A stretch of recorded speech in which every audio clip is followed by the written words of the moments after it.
Hello friends, welcome to my YouTube channel math you know. আজকের ক্লাসে আমরা শিখব মধ্যমা। প্রথমে জানবো মধ্যমাটা কি। মধ্যমাটা হলো মধ্যগামিতার একটা মাপক। মধ্যমা হলো মধ্যগামিতার একটা মাপক। এবার মধ্যমা আমরা কিভাবে বার করব? মধ্যমা বার করতে গেলে তো যে তথ্যটা আমাদের দেবে সেই তথ্যটা দুরকমভাবে দেওয়া থাকতে পারে। একরকমভাবে দেওয়া থাকতে পারে অবিন্যস্ত আকারে, আর দুই রকমভাবে দেওয়া থাকতে পারে বিন্যস্ত আকারে অথবা পরিসংখ্যা বিভাজন তালিকায়। প্রথমে আমরা আলোচনা করছি অবিন্যস্ত আকারে তথ্যের মধ্যমা আমরা কি করে বার করব। যদি কোনো তথ্য অবিন্যস্ত আকারে থাকে প্রথমে আমরা কি করব? প্রথমে করব কি, ওই অবিন্যস্ত তথ্যটাকে ছোট থেকে বড় হিসেবে বা বড় থেকে ছোট হিসেবে সাজাবো। তাহলে প্রথমে প্রদত্ত অবিন্যস্ত তথ্যগুলোকে আমরা ছোট থেকে বড় বা বড় থেকে ছোট হিসেবে সাজাবো। এটা আমাদের প্রথম কাজ। দ্বিতীয় কাজ কি? দ্বিতীয় কাজ হচ্ছে আমরা গুণে দেখব রাশি তথ্যের সংখ্যা কত, অথবা কি করব, রাশি তথ্যের পদ সংখ্যা কত, মানে কতগুলো পদ আমরা পাবো। যে সংখ্যা, যে কটা পদ পাবো অথবা যে কটা তথ্য পাবো সেই সংখ্যাটাকে আমরা এন দিয়ে সূচিত করব। মানে পদ সংখ্যা অথবা যতগুলো তথ্য দিয়েছে তথ্য সংখ্যা সমান সমান হবে এন। এবার আমরা কি করব? এবার আমরা দেখব 3 নাম্বার কাজ। এই কাজটা কি দেখব, এনটা যুগ্ম সংখ্যা বা অযুগ্ম সংখ্যা। কি এন এর মানটা যদি এন সমান সমান অযুগ্ম সংখ্যা হয় অথবা অড নাম্বার হয়, তাহলে সেক্ষেত্রে মধ্যমা সমান সমান কত হবে? সেক্ষেত্রে মধ্যমা হবে এন প্লাস ওয়ান বাই 2তম পদ। মানে এন প্লাস ওয়ান বাই 2তম পদটাই হবে সেক্ষেত্রে মধ্যমা। উদাহরণ কি, ধরা যাক এন ইকাল টু বেরোলো 3। এন ইকাল টু 3 বেরোলো। এন যদি 3 বেরোয় তাহলে মধ্যমা কত হবে? 3 প্লাস 1 বাই 2। তাহলে মধ্যমা কত হবে? মধ্যমা হবে 3 প্লাস 1 বাই 2, মানে 2তম পদ। 2তম পদটাই হবে সেক্ষেত্রে মধ্যমা। যদি এন ইকাল টু 9 হয় তাহলে মধ্যমা কত হবে? 9 প্লাস 1 বাই 2তম পদ, মানে 10 বাই 2তম পদ, মানে হচ্ছে পঞ্চম পদটাই হবে সেক্ষেত্রে মধ্যমা। তাহলে পঞ্চম পদটা কিন্তু মধ্যমা, 5টা কিন্তু মধ্যমা নয়। তাহলে পঞ্চম পদটা কি করে আমরা বার করব? ওই তথ্যগুলো সাজিয়েছিলাম ছোট থেকে বড় হিসেবে, ওখানে গুনে দেখবো প্রথম থেকে 5 নম্বর পদ কোনটা। যেটা 5 নম্বর পদ হবে সেটাই হবে সেক্ষেত্রে আমাদের মধ্যমা। তাহলে এন যখন অযুগ্ম সংখ্যা অথবা অড নাম্বার তখন মধ্যমা কত হবে? এন প্লাস ওয়ান বাই 2তম পদটাই হবে সেক্ষেত্রে আমাদের মধ্যমা। এবার আসা যাক, এন যদি জোড় সংখ্যা হয় অথবা যুগ্ম সংখ্যা হয় কিংবা ইভেন নাম্বার হয় তাহলে মধ্যমা কত হবে? তাহলে মধ্যমা হবে এন বাই 2তম ও এন বাই 2 প্লাস 1তম, এই দুটো পদের গড়। মানে এন বাই 2তম পদ প্লাস এন বাই 2 প্লাস 1তম পদ বাই 2। আরো ভালো করে বোঝাবার জন্য একটা উদাহরণ নেওয়া যাক। ধরা যাক এন এর মান হচ্ছে 10। তাহলে এন এর মান যদি 10 হয়, 10 একটা জোড় সংখ্যা অথবা যুগ্ম সংখ্যা, তাহলে মধ্যমা কত হবে? 10 বাই 2তম, মানে 5তম পদ ও 6তম পদের গড়। মানে 5তম পদ প্লাস 6তম পদ বাই 2, সেটা হবে কি আমাদের তথ্যের মধ্যমা। একটা উদাহরণ নেওয়া যাক। কিছু তথ্য আমাদের এখানে দেওয়া আছে, এই তথ্যের মধ্যমাটা আমাদেরকে বার করতে হবে। তথ্যটাকে কি করলাম? প্রথমে আমরা এই তথ্যটাকে আমরা ছোট থেকে বড় হিসেবে সাজিয়ে লিখলাম। এক্ষেত্রে তথ্যটা আমাদের ছোট থেকে বড় হিসেবে সাজানোই ছিল, সেই জন্য নতুন করে কোনো কষ্ট করতে হয়নি। তাহলে কত হলো? ছোট থেকে বড় হিসেবে সাজিয়ে কি পেলাম? 10, 12, 14, 15, 18, 20, 22, 24, 100 আর 200। তাহলে এই যে তথ্যটাকে আমরা ছোট থেকে বড় হিসেবে সাজালাম, তাহলে এই তথ্যটার মধ্যমা কত? তাহলে প্রথমে আমরা গুণে দেখব কতগুলো তথ্য আছে অথবা কতগুলো পদ আছে। তাহলে গুণে দেখলাম কত? 1টা 2টো 3টে 4টে 5টা 6টা 7 8 9 10। তাহলে 10টা পদ আছে। তাহলে পদ সংখ্যা সমান সমান কত? 10। তাহলে 10 একটা যুগ্ম সংখ্যা। 10 যদি যুগ্ম সংখ্যা হয় তাহলে মধ্যমা কত হবে? 10 বাই 2তম, মানে 5তম ও 6তম পদের গড়। 5তম ও 6তম পদের গড়। তাহলে 5তম পদ কোনটা? খুঁজে দেখা যাক 5তম পদ কোনটা। 1 2 3 4 5। 5তম পদ হচ্ছে 18 আর 6তম পদ হচ্ছে 20। তাহলে মধ্যমা কত? 18 প্লাস 20 বাই 2। তাহলে মধ্যমা আমরা কত পেলাম? 18 প্লাস 20 বাই 2 সমান সমান 18 প্লাস 20 যোগ করলে হচ্ছে 38 বাই 2 সমান সমান 19। তাহলে নির্ণেয় মধ্যমা সমান সমান কত বেরোলো? নির্ণেয় মধ্যমা সমান সমান হলো 19। তোমরা নিশ্চয়ই বুঝতে পেরেছো। আচ্ছা, এবার আমরা করছি পরের অঙ্কটা। এবার আমরা শুরু করছি পরের অঙ্কটা। একবারে কষে দেখি 26.2তেই চলে এলাম। কষে দেখি 26.2, পেজ নাম্বার 349, 349। 1 নম্বর অঙ্কটা কি বলেছে? প্রদত্ত তথ্যের মধ্যমা নির্ণয় করো, অথবা 7 দিনের বিক্রয়লব্ধ অর্থের মধ্যমা নির্ণয় করো। মানে এই যে তথ্যটা দেওয়া আছে 107, 210, 192, 52, 113, 75, 195, এটা হচ্ছে 7 দিনের বিক্রয়লব্ধ অর্থ মানে টাকা। এই তথ্যের মধ্যমা আমাদেরকে বার করতে হবে। তাহলে প্রথমে আমরা কি বলেছিলাম? এটা যে অবিন্যস্ত তথ্য, এটাকে আমরা কি করব? বিন্যস্ত করব। কিভাবে বিন্যস্ত করব? ছোট থেকে বড় হিসেবে অথবা বড় থেকে ছোট হিসেবে সাজাবো। তাহলে এক্ষেত্রে এই তথ্যটাকে আমরা ছোট থেকে বড় হিসেবে সাজিয়ে পাই। তাহলে ছোট থেকে বড় হিসেবে সাজালাম। সব থেকে ছোট কত আছে? সব থেকে ছোট আছে 52, তারপরে আছে কত? 75, তারপরে 92। এরকম করে আমরা ছোট থেকে বড় হিসেবে সাজালাম। এটা আমাদের প্রথম কাজ হয়ে গেল।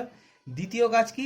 এই কতগুলো তথ্য আছে সেটা আমরা গুণে দেখব। তাহলে গুণে দেখা যাক, 1 2 3 4 5 6 7, 7টা তথ্য আছে। তাহলে পদ সংখ্যা সমান সমান n সমান সমান 7। এখানে 7 একটা অযুগ্ম সংখ্যা অথবা অড নাম্বার। তাহলে মধ্যমা কত হবে? আমরা জানি অযুগ্ম সংখ্যা হলে মধ্যমা কত হয়? ওই সংখ্যাটা +1/2, মানে n +1/2 তম পদটাই হচ্ছে এক্ষেত্রে মধ্যমা।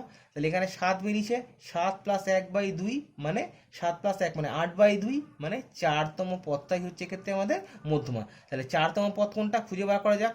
1 2 3 4। তাহলে 107টা হচ্ছে আমাদের চতুর্থ পদ বা 4তম পদ। তাহলে মধ্যমা সমান সমান কত হলো? 107। যেহেতু বিক্রয়লব্ধ অর্থ বলেছিল তাহলে সেটা টাকায় হবে। তাহলে একক কত হচ্ছে? মধ্যমার একক সমান সমান 107 টাকা। নিশ্চয়ই বুঝতে পেরেছো? আচ্ছা, এবার আসছি আমরা এর পরের অঙ্কটায়। কি বলেছে 2 নম্বর অঙ্কটা? 2 নম্বর অঙ্কটা বলেছে কিছু পশুর বয়স বছরে হলো। কিছু পশুর বয়স হলো। কত বয়স? 6 10 5 9 4 11 20 18। এইটা হচ্ছে কিছু পশুর বয়স। এই বয়সগুলোর মধ্যেও আমাদেরকে বার করতে হবে। তাহলে এইটা তো অবিন্যস্ত তথ্য। তাহলে প্রথমে আমরা কি করব? এই তথ্যটাকে বিন্যস্ত করব অথবা সাজাবো। কিভাবে সাজাবো? ছোট থেকে বড় হিসেবে সাজাবো। তাহলে প্রথমে আমরা কি করলাম? এই পশুর বয়সগুলো ছোট থেকে বড় হিসেবে সাজালাম। তাহলে সব থেকে ছোট পশুর বয়স কত আছে? 4, তারপরে কত আছে? 5, তারপরে কত আছে? 6। এরকম করে আমরা ছোট থেকে বড় হিসেবে সাজিয়ে নিলাম। এবার গুণে দেখবো কতগুলো পদ আছে। 1 2 3 4 5 6 7 8টা। তাহলে পদ সংখ্যা সমান সমান 8। এটা একটা জোড় সংখ্যা অথবা যুগ্ম সংখ্যা। তাহলে n/2 সমান সমান কত? 8/2 সমান সমান 4 পেয়ে গেলাম। তাহলে মধ্যমা সমান সমান কত হবে? চতুর্থ পদ অথবা 4তম পদ ও 5তম পদ, এই দুটো পদের গড়, মানে 4তম পদ প্লাস 5তম পদ বাই 2। 4তম পদ কত হচ্ছে গুণে দেখা যাক। 1 2 3 4। 4তম পদ আছে 9 আর 5তম পদ আছে 10। তাহলে 9 + 10 সমান সমান 19/2 সমান সমান 9.5। এক্ষেত্রে যেহেতু বয়স বলে দিয়েছিল বছরে, তাহলে মধ্যমা সমান সমান কত হবে? 9.5 বছর। তোমরা নিশ্চয়ই বুঝতে পেরেছো? আচ্ছা, আমরা এর পরের অঙ্কটা করি। এর পরের অঙ্কটা কি বলেছে? 14 জন ছাত্রের প্রাপ্ত নম্বর।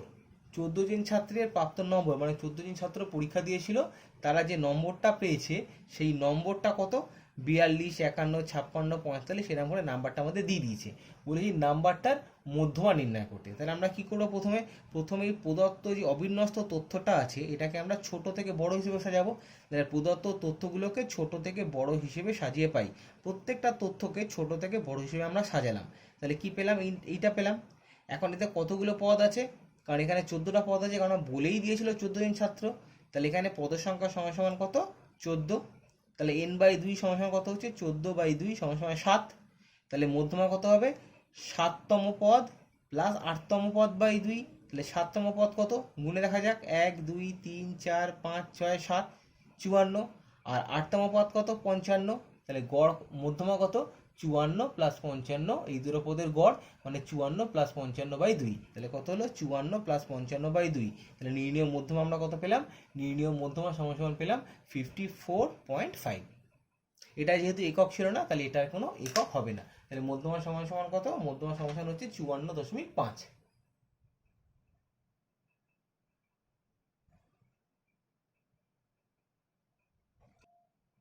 এবার আসছি আমরা 5এর দাগের অঙ্কে। কষে দেখি 26.2, পেজ নাম্বার 349, 5এর দাগের অঙ্ক। 5এর দাগের অঙ্কে কি বলেছে? বলেছে 70 জন ছাত্রের ওজনের পরিসংখ্যা বিভাজন ছক নিচে দেওয়া হলো। এটা কত? 70 জন ছাত্রের ওজনের পরিসংখ্যা বিভাজন ছক। তার মানে কি, এই তথ্যটা আমাদের সাজানো আছে এবং পরিসংখ্যা বিভাজন ছকও দেওয়া আছে। এবার লক্ষণীয় বিষয় হচ্ছে এই যে পরিসংখ্যা বিভাজন ছকটা দিয়ে দিয়েছে, এখানে কিন্তু কোনো শ্রেণী নেই, মানে শ্রেণী সীমা অথবা শ্রেণী সীমানা কিছুই নেই, শুধু কতগুলো সংখ্যা আছে। সেটা কত? ওজন 43, 44, 45, 46, 47, 48, 49, 50 এবং এর পরিসংখ্যা আছে। মানে কত? 43 কেজি ওজনের ছাত্র কতজন আছে? 4 জন। 44 কেজি ওজনের ছাত্র কতজন আছে? 6 জন। 45 কেজি ওজনের ছাত্র কতজন আছে? 8 জন। এরকম করে একটা আমাদের পরিসংখ্যা বিভাজন তালিকা দিয়ে দেওয়া হয়েছে। এই তালিকায় বলেছে মধ্যমা বার করতে। তাহলে আমরা প্রথমে কি করব? আমরা প্রথমে এটাকে একটা ক্রমযৌগিক পরিসংখ্যা বিভাজন ছক তৈরি করব। ক্রমযৌগিক পরিসংখ্যা বিভাজন ছক। তাহলে ক্রমযৌগিক পরিসংখ্যা বিভাজন ছক তৈরি করলাম। প্রথমে লিখলাম ওজন, তারপর লিখলাম ছাত্র সংখ্যা। এবার করছি কি, ক্রমযৌগিক পরিসংখ্যা ক্ষুদ্রতর সূচক। ক্রমযৌগিক পরিসংখ্যা দুটো সূচক হয়, ক্ষুদ্রতর সূচকেও হয়, বৃহত্তর সূচকেও হয়। আমরা এখানে ক্ষুদ্রতর সূচক নিয়ে করছি। তাহলে প্রথমে কত আছে? 43, 44, 45, 46 সমস্ত ওজনগুলো আমরা লিখে দিলাম। ওজন কত? 43 থেকে 50 পর্যন্ত। তারপরে আমরা কি করলাম? পরিসংখ্যাটা মানে ছাত্র সংখ্যাটা আমরা বসিয়ে দিলাম। কত? 4, 6, 8, 14, 12, 10, 11, 15। এবার আমরা কি বার করব? ক্রমযৌগিক পরিসংখ্যা ক্ষুদ্রতর সূচক। তাহলে প্রথমে 4টা এখানে 4 বসে গেল, আমরা আগের ক্লাসে শিখে এসেছি। এবার ক্ষুদ্রতর সূচকে কি হবে? এই 6 + 4, মানে তাহলে কত হলো? 6 + 4 10। তারপর একটা কত হবে? 10 + 8 18। তারপর একটা কত হবে? 18 + 14 সমান 32। তারপরে 32 + 12 সমান 44। তারপরে 44 + 10 সমান 55। তারপরে 55 + 11 সমান 65।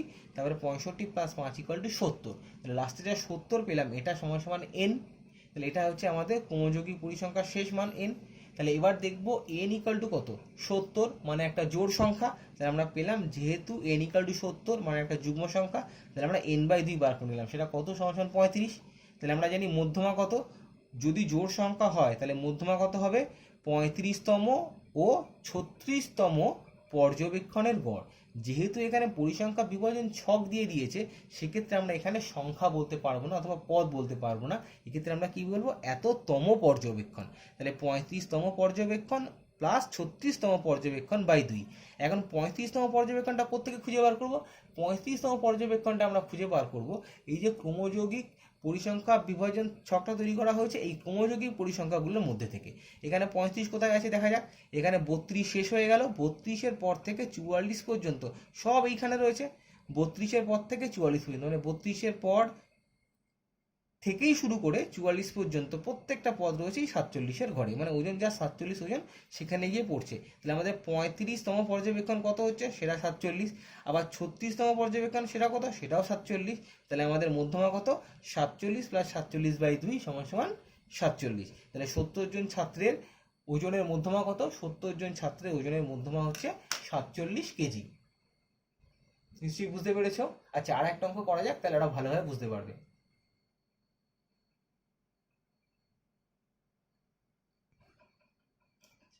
এবার আমরা করছি 6 দাগের অঙ্কটা।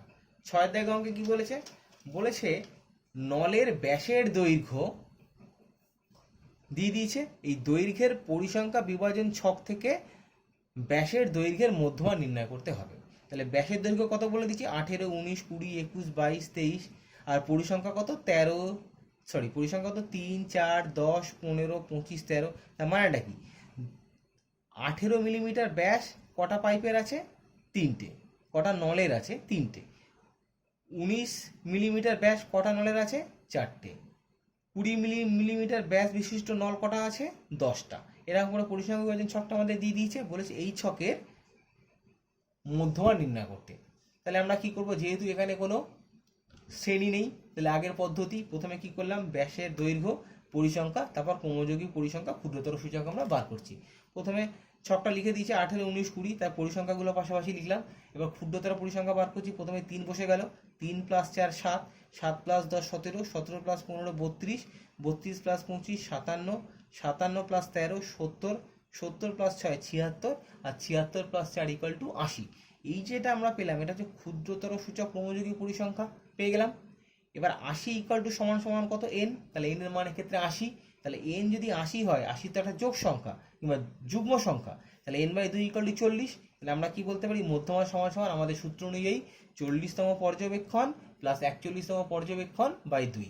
তাহলে 40তম পর্যবেক্ষণটা আমরা এখান থেকে খুঁজে বার করব কি, ক্রমযোগী পরিসংখ্যা বিভাজন ছক থেকে।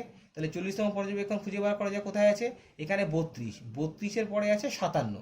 তাহলে 32-এর পর থেকে শুরু করে 57 পর্যন্ত সবটাই এই ঘরে পড়ছে, মানে ব্যাসের দৈর্ঘ্য যেখানে 22 মিলিমিটার আছে সেখানে পড়ছে। তাহলে আমাদের 40তম পর্যবেক্ষণ কত, 22, আর 41তম পর্যবেক্ষণ সেটাও কত, 22। তাহলে আমাদের মধ্যমা কত হচ্ছে, তাহলে আমাদের মধ্যমা বেরোচ্ছে হচ্ছে 22 প্লাস 22 বাই 2, মানে 40তম পর্যবেক্ষণ প্লাস 41তম পর্যবেক্ষণ বাই 2 সমান সমান কত, 44 বাই 2 সমান সমান 22। তাহলে নির্ণেয় মধ্যমা আমাদের কত বেরোলো, 22 মিলিমিটার। তোমরা নিশ্চয়ই বুঝতে পেরেছো, খুবই সহজ ব্যাপার, একদম কঠিন কিছু নেই। আজকের ক্লাস আমরা এখানেই শেষ করছি। পরবর্তী ক্লাসে আমরা মধ্যমা নির্ণয় করব যখন পরিসংখ্যা বিভাজন তালিকায় শ্রেণী দেওয়া থাকবে। তোমাদের ভালো লাগলে তোমরা চ্যানেলটা সাবস্ক্রাইব করে নাও এবং বন্ধুদের সঙ্গে শেয়ার করো, যাতে করে সবাই উপকৃত হয়। আজকের ক্লাস এখানেই শেষ করলাম, সবাই ভালো থাকবে।